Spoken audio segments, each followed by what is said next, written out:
Hello guys, today we are going to discuss chapter 7 the necklace textbook questions.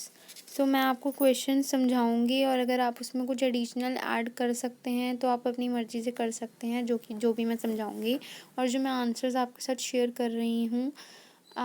कोशिश कीजिए कि आप उसे अपने आप से लिखें, बट अगर आप नहीं लिख पाते हैं, नहीं फ्रेम कर पाते हैं, आपको कुछ प्रॉब्लम फेस करते हैं तो तब जाके इन आंसर्स को कॉपी कीजिए। ओके, सो हमारा फर्स्ट क्वेश्चन है कि मैमी लॉयज़ल जो थी किस तरह की इंसान थी और वो हमेशा नाखुश क्यों रहती थी। ओके, सो इसके अंदर इसका आंसर होएगा कि मैमी लॉयज़ल एक बहुत ज़्यादा प्रिटी यंग लेडी थी जो बहुत खूबसूरत थी, बट उन्हें मटीरियलिस्टिक पोजेशंस और वैल्यूएबल पोजेशंस बहुत ज़्यादा डिज़ायर थी उन चीज़ों की।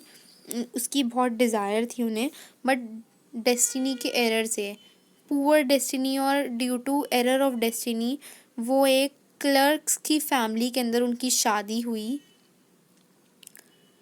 और वो बॉर्न भी एक फैमिली ऑफ क्लर्क की फैमिली के अंदर ही उनका बॉर्न हुआ था और उनकी शादी भी एक पेटी क्लर्क से ही हुई जो ज़्यादा कमाता नहीं था और बोर्ड ऑफ एजुकेशन के अंदर काम करता था।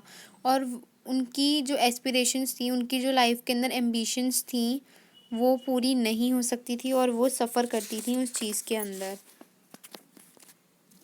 From the poverty of our apartment, उनका अपार्टमेंट के बारे में डिस्क्रिप्शन दे सकते हैं कि वो इतना छोटा अपार्टमेंट था, उसकी जो दीवारें थी वो बहुत ज़्यादा शैबी, बहुत गंदी लगती थी और उनकी चेयर्स जो थी वहाँ पे वो वॉर्न आउट थी, मतलब एकदम अजीब सी थी, गंदी सी।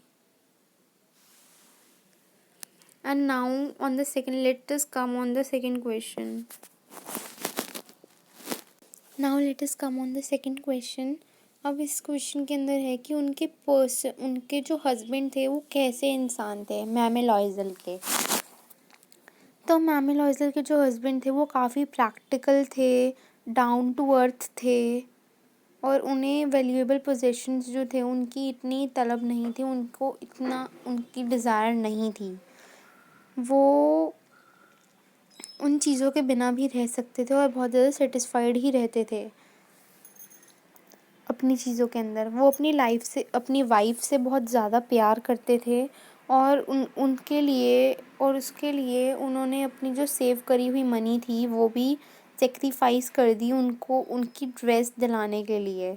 जो उन्होंने वो मनी सेव कर रखी थी वो उस मनी से गन खरीदना चाहते थे और ताकि वो एक हंटिंग पार्टीज ज्वाइन कर सकें, पर उन्होंने वो मनी सेक्रीफाइस कर दी मैटिल्डा के लिए।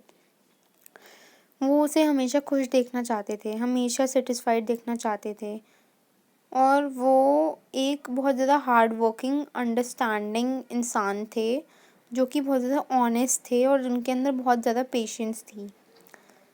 वो एक बहुत ज़्यादा उधार के तले आ जाते हैं अपनी वाइफ की वजह से, क्योंकि उसने जो नेकलेस खोया होता है वो डायमंड नेकलेस होता है और वो बहुत ज़्यादा प्रेशियस होता है।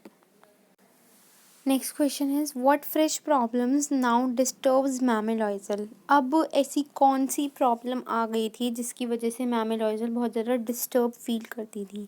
सो अब जो प्रॉब्लम थी, फ्रेश प्रॉब्लम थी, वो थी कि उनके पास पहले तो ड्रेस की प्रॉब्लम थी, अर्लियर प्रॉब्लम उनकी ड्रेस थी। अब जो दूसरी नई प्रॉब्लम है वो है कि उनके पास अपनी ड्रेस पहनने के लिए कोई ज्वेलरी ही नहीं थी।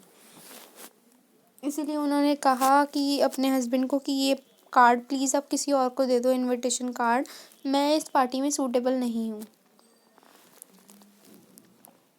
क्योंकि वो चाहती थी कि वो रिच एलीट क्लास वुमेन के सामने पॉवर्टी गरीब औरत ना लगे।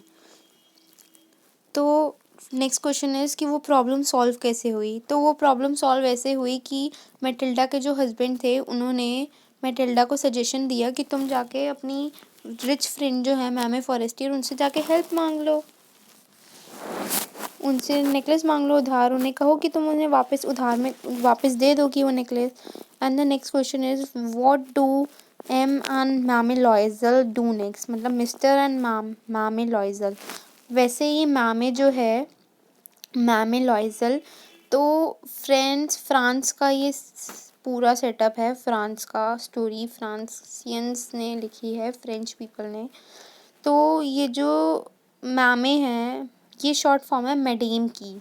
हम यहाँ पे बोलते हैं इंडिया में मैडम, बट फ्रांस के अंदर लोग बोलते हैं मैडम लॉइजल, मैडम मानीत, ऐसे करके बोलते हैं।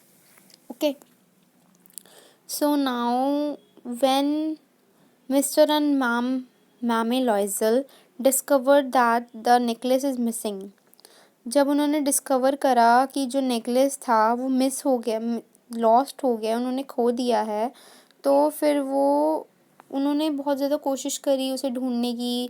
वो अपने कोट क्लोक की पॉकेट्स के अंदर उसे चेक करा कि वहाँ पे तो नहीं है, अपनी ड्रेस के उसके अंदर चेक करा, फोल्ड्स के अंदर की, और पूरे वे के अंदर जहाँ जिस रास्ते से वो आए थे पूरे रास्ते को उन्होंने छान मारा, पर उन्हें वो वहाँ पे भी नेकलेस नहीं मिला।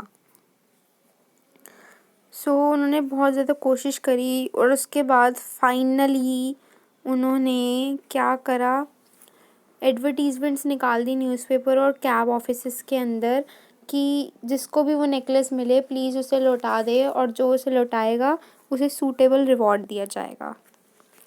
Now the last question of this particular question is how do they replace the necklace, कि उन्होंने वो नेकलेस रिप्लेस कैसे करा।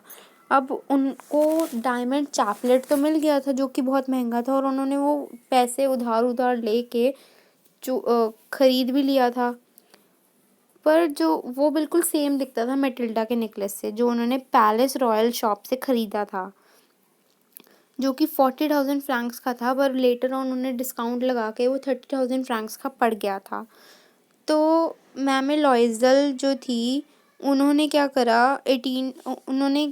करा कि मिस्टर लॉइजल ने जो उनके फादर ने उन्हें जो 18,000 फ्रैंक्स दिए थे उनके लिए छोड़ के गए थे, मतलब प्रॉपर्टी डिस्ट्रीब्यूशन जब हुआ था तो मिस्टर लॉइजल के अकाउंट में 18,000 फ्रैंक्स आए थे, तो उन्होंने वो पैसे अपने उसको नेकलेस में ख़रीदने के लिए लगा दिए थे, और बाकी मनी लेंडर से हाई रेट ऑफ इंटरेस्ट पे पैसे उसे लेकर उन्होंने वो करा, सारी मनी वगैरह नेकलेस ख़रीदा अरेंज करके सारी मनी, और इसके बाद उन्होंने वो नेकलेस बॉक्स में डाल के मैमे फॉरेस्टियर को दे दिया। Okay, so next is think about it, next part. जो ये थिंक अबाउट इट वाले क्वेश्चन हैं ये हम वीडियो के नेक्स्ट पार्ट के अंदर डिस्कस करते हैं। Till now, over for now, bye bye study bees, will meet you again soon.